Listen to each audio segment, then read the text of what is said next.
And welcome everyone to another fun and exciting review. I'm the soldier CJ Metal, and today I have my scope set on For Victory by Bolt Thrower. Now, I may have mentioned this before in my other review on a Bolt Thrower album, that they're one of the few bands to have a discography that contains no duds, and is probably like near perfect, honestly. I mean, if you could honestly pick any of the albums in the Bolt Thrower discography, and it's going to be a great time regardless. I mean, and that is due to the band's commitment to release quality material. They even stated that they wouldn't release an album unless they deemed it, better, or I believe it was on par with the last one, which is why, there is no duds and why all their albums are so fucking fantastic. And it's at the same time, though, it's a shame that we didn't get more Bolt Thrower albums. However, I know Carl started another band called Memoriam, so if you haven't checked out Memoriam, you should go check them out. I mean, I heard their 2019, 2018 release, I forget what year it was. It's not as good as Bolt Thrower, but it's still pretty kick-ass death metal. But let's get back to Bolt Thrower, shall we? So, For Victory was released in the greatest year of all times, 1994. On this album, we hear Bolt Thrower bringing together old school death metal and their style of groove-laced death metal as well. And it honestly came as a surprise to me because I wasn't expecting to have two styles of death metal on a single album. But I'm not complaining, obviously. I mean, it led to some great riffs and just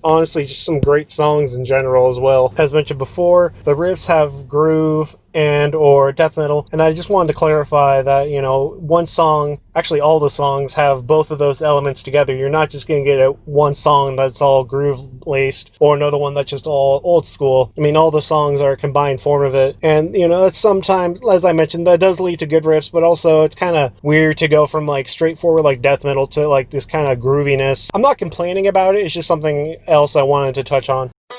Oh, you touch my tra-la-la. My ding-ding-dong. I also wanted to touch on the vocals on here because it seems that Carl's vocals kind of changes on each album. It's kind of weird, but it's just something I noticed. And on here, he has kind of like these deeper John Tardy vocals. I mean, they're not as disgusting as John Tardy's, but I don't know, Carl just has like this extra veracity and aggression on here, and it really goes well with the riffs and music in general. Now, from my perspective, For Victory is not Bolt Thrower's best album. However, it is still a great one.